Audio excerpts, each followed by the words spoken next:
नमस्कार दोस्तों। आज की वीडियो में हम बात करेंगे प्रतिभाशाली बालक या कहें गिफ्टेड चाइल्ड। सबसे पहले हैं परिभाषाएं, जो मुख्य रूप से इम्पोर्टेंट परिभाषा है और सरल परिभाषा है। मैंने केवल वो लिखी है यहाँ पे। जैसे सबसे पहले क्रो ने जो परिभाषा दी कि प्रतिभाशाली बालक की बुद्धि लब्धि 130 प्लस होती है। बुद्धि लब्धि आप जानते हैं IQ का स्तर। इसके लिए टर्मन ने सारणी भी दी थी। जो क्रो ने 130 प्लस वाली बुद्धि लब्धि वाले बच्चों को प्रतिभाशाली बालक कहा है। इसको याद रखिएगा आप डायरेक्टली कि क्रो ने कई बार पूछा जाता है कि क्रो ने कितने प्लस बुद्धि लब्धि के विद्यार्थी को प्रतिभाशाली बालक कहा, तो 130 प्लस। और इन्होंने परिभाषा दी कि ये निर्धारित पाठ्यक्रम के अलावा खेल, नृत्य, कला आदि में भी आगे होते हैं। तो ये परिभाषा हुई क्रो की, बहुत इंपॉर्टेंट परिभाषा है, दोनों याद रखिएगा। उसके बाद बात होती है कि स्किनर एवं हैरीमैन, इनने भी परिभाषा दी। इन्होंने बोला कि प्रतिभाशाली बालक उन 1% बच्चों को कहते हैं जो सबसे ज़्यादा बुद्धिमान होते हैं। तो इसको भी आप याद कर लेंगे कि स्किनर एवं हैरीमैन ने क्या बोला कि प्रतिभाशाली बालक उन 1% बच्चों को कहते हैं जो सबसे ज़्यादा बुद्धिमान होते हैं। अब जैसा कि आपको मैंने बताया कि टर्मन ने 1916 में बुद्धि लब्धि सारणी दी, तो उसमें बुद्धि लब्धांक लिखे थे कि कितने से कितने में बच्चा अलग अलग बुद्धि लब्धि में होता है। तो विद्वानों के अनुसार IQ जो था प्रतिभाशाली बालक का, बुक क्या दिया, जैसे टर्मन ने सबसे पहले दिया 140 प्लस। टर्मन ने ही 1916 में बुद्धि लब्धि सारणी दी थी। तो याद रखना है कि टर्मन ने क्या बोला कि 140 प्लस वाला बच्चा, 140 प्लस बुद्धि लब्धांक वाला बच्चा प्रतिभाशाली है। बिटी ने बोला 120 प्लस। अभी क्रो की हमने परिभाषा ही पढ़ी, उन्होंने क्या बोला था 130 प्लस। और हैंक ने बोला 125 प्लस। ये डायरेक्ट पूछे जाते हैं कि टर्मन ने प्रतिभाशाली बालक के लिए कितना IQ कहा, बिटी ने, क्रो ने। तो टर्मन का 140 प्लस, बिटी का 120 प्लस, क्रो का 130 प्लस और हैंक का 125 प्लस। अब हम कैसे पहचानें कि प्रतिभाशाली बालक कौन है? तो यहाँ पे जैसे लिखा हुआ है प्रतिभाशाली बालकों की पहचान, इसको हम पढ़ेंगे। तो सबसे पहला पहचान है कि कठिन विषयों में रुचि होती है इनकी, तो ये बड़ा आसान है। दूसरा है अमूर्त चिंतन की योग्यता। अमूर्त चिंतन आप समझ पा रहे होंगे, जिसकी मैथ अच्छी होती है उसका अमूर्त चिंतन अच्छा होता है कि वो माइंड में ही सोच पाता है, बहुत सारी प्रोसेस कर पाता है। मतलब काल्पनिक चिंतन अच्छे से कर पाता है। अमूर्त, जो मूर्त ना हो, जो दिख ना रहा हो, उसके अलग से भी चिंतन कर पाता है, उसी को अमूर्त चिंतन बोलते हैं। नेतृत्व की क्षमता होती है प्रतिभाशाली बालकों में। अनुशासन प्रिय होते हैं ये बालक, अनुशासन में रहते हैं ज़्यादातर। अनुशासन प्रिय मतलब इनका सब रूटीन टू रूटीन या टाइम टू टाइम चीज़ें होती हैं। नेक्स्ट है विश्लेषण एवं तर्क में आगे होते हैं, विश्लेषण कर पाते हैं चीज़ों को, तर्क दे पाते हैं। शारीरिक गठन में भी स्वस्थ होते हैं, इनका शारीरिक गठन काफ़ी अच्छा होता है। उसके बाद कैसे पहचान करेंगे? जन्म के समय अन्य बालकों से 1 इंच ज़्यादा लंबे, ऐसा बोला था किसने? टर्मन ने। ये याद रखना है आपको कि जन्म के समय प्रतिभाशाली बालक अन्य बालकों से 1 इंच लंबे, ये किसने बताया? टर्मन ने। उत्तरदायित्व की भावना होती है। विद्यालय प्रदर्शन में तो आगे होते ही हैं, खेलों, संगीत, अभिनय आदि में भी आगे होते हैं। समायोजनशील होते हैं, अर्थात एडजस्ट कर लेते हैं सब परिस्थिति में। ये होता है प्रतिभाशाली बालकों की पहचान, ऐसे होते हैं प्रतिभाशाली बालक। तो इसके बाद हम पढ़ेंगे कि प्रतिभाशाली बालकों की पहचान की कुछ विधियां भी हैं, जो मैं आपको समझाता हूँ। बड़े सरल हैं, शब्द से ही पहचान पकड़ में आ जाती हैं चीज़ें। जैसे सबसे पहला है छात्र निर्णय विधि, कि छात्रों के द्वारा, जैसे एक कक्षा है तो उसमें आप छात्रों से ही पूछेंगे कि कौन सा बच्चा है आप लोगों में प्रतिभाशाली या होशियार है, तो बच्चे ही बता देंगे।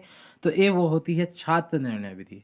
अध्यापक निर्णय, आप किसी क्लास के अध्यापक हैं तो आपको भी तो पता होगा कि उस क्लास में कौन प्रतिभाशाली बच्चे हैं, कौन कमजोर बच्चे, तो ये अध्यापक निर्णय विधि है। तो इससे बच्चों की पहचान हो जाती है। तीसरा है परीक्षण विधि, कोई परीक्षण ले लिया, बुद्धि परीक्षण हो सकता है, अभिक्षमता या एप्टीट्यूड परीक्षण हो सकता है, तो ये परीक्षण विधि द्वारा हम मतलब प्रतिभाशाली बालकों की पहचान कर सकते हैं। नेक्स्ट है विद्यालय उपलब्धि अवलोकन विधि। रिजल्ट देखें बच्चों का, पिछले साल का या पिछले पुराने सालों का रिजल्ट देखें तो उससे पता चलता है कि यह बच्चा प्रतिभाशाली है, क्योंकि इसकी रैंक हमेशा अच्छी रही है। उसके बाद मुख्य आती है जो काफ़ी ज़्यादा पूछी जाती है कि प्रतिभाशाली बालकों की शिक्षा कैसी हो, कि कैसे दें प्रतिभाशाली बालकों को शिक्षा। तो सबसे पहला है इसमें कि प्रतिभाशाली बालकों के लिए शिक्षण हेतु बहुत इम्पोर्टेंट है, याद रखिएगा इसको, कि प्रयोजना विधि या प्रोजेक्ट मेथड बोलते हैं इसको। प्रयोजना विधि या प्रोजेक्ट मेथड सर्वश्रेष्ठ विधि मानी जाती है। इसको याद रखें आप कि जो प्रतिभाशाली बालकों के शिक्षण के लिए सबसे अच्छी विधि कौन सी है, प्रयोजना या प्रोजेक्ट मेथड। हम यहाँ पे आपको थोड़ा सा जानकारी देंगे प्रयोजना या प्रोजेक्ट मेथड के बारे में, इसको आप डायरेक्टली याद रखिएगा कि क्या है। तो सबसे पहले प्रयोजना या प्रोजेक्ट मेथड की मूल अवधारणा दी थी जॉन डीवी ने, इसको याद रखिएगा, बहुत बार पूछा गया क्वेश्चन है। और प्रतिपादन किया विलियम एच किलपैट्रिक ने। तो क्या होगा, प्रोजेक्ट या प्रयोजना विधि की मूल अवधारणा दी जॉन डीवी ने और प्रतिपादन किया विलियम एच किलपैट्रिक ने। अब इसमें थोड़ा सा मैं प्रयोजना विधि पे प्रकाश डालना चाहूँगा कि प्रयोजना विधि, जिसे प्रोजेक्ट विधि भी कहते हैं, बाल विकास में एक शिक्षण रणनीति है जो बच्चों को वास्तविक जीवन की समस्याओं को हल करने के लिए, अब समझिए यहाँ पे, वास्तविक जीवन की समस्याओं को हल करने के लिए प्रोजेक्ट या गतिविधियों में शामिल करके सीखने को बढ़ावा देती है। याद यहाँ पे ये रखना है कि गतिविधियों में शामिल करके, लर्निंग बाय डूइंग, गतिविधियों में शामिल करके सीखने को बढ़ावा देती है। और सबसे अच्छी विधि है किसके लिए, प्रतिभाशाली बालकों के लिए। लर्निंग बाय डूइंग, खुद से करके सीखो, यही चीज़ है प्रयोजना विधि। डायरेक्ट याद रख सकते हैं, प्रोजेक्ट मेथड आता है कई बार, किसने दिया, प्रतिपादन किसने किया, मूल अवधारणा, ये सारी चीज़ें पूछी गई हैं। तो इसमें जैसे आगे भी लिखा हुआ है कि यह विधि बच्चों को, यहाँ पे लिखा हुआ है जैसे कि यह विधि बच्चों को ज्ञान को व्यवहारिक रूप से लागू करने और समस्या समाधान कौशल विकसित करने और सामाजिक गुणों को विकसित करने में मदद करती है। तो जैसे यह विधि बच्चों में व्यवहारिक रूप से लागू करने, अब व्यवहारिक ज्ञान को व्यवहारिक रूप से लागू करने में इसलिए मददगार है क्योंकि बच्चा खुद करके सीख रहा है। और समस्या समाधान कौशल विकसित करने, अब उसका कौशल ही विकसित होगा जब खुद से वो समस्या समाधान करेगा।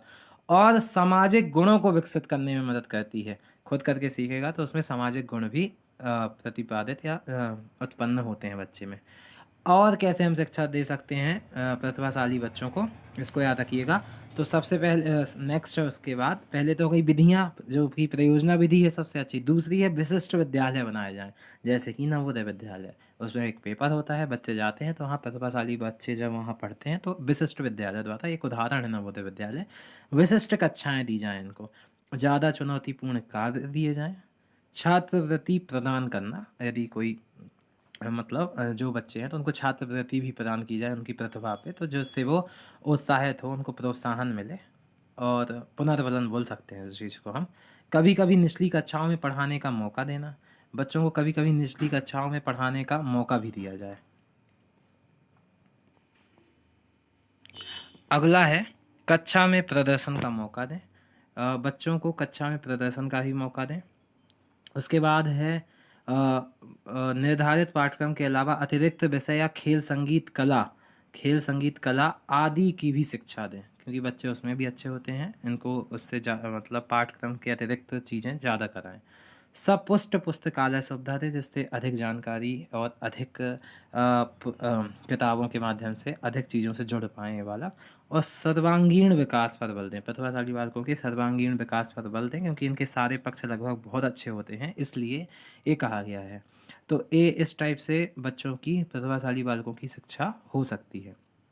अब मेरे ख्याल से आपको बहुत अच्छे से समझ में आ गया होगा। मेनली यहाँ पे याद रखिएगा ज़रूर प्रोजेक्ट मेथड के बारे में, या फिर प्रयोजना विधि, जो कि प्रतिभाशाली बालकों के शिक्षण के लिए सर्वश्रेष्ठ विधि मानी गई है। किसने दी है, किसने प्रतिपादन किया, इसको भी समझिएगा। लगभग लर्निंग बाय डूइंग पर ही आधारित है।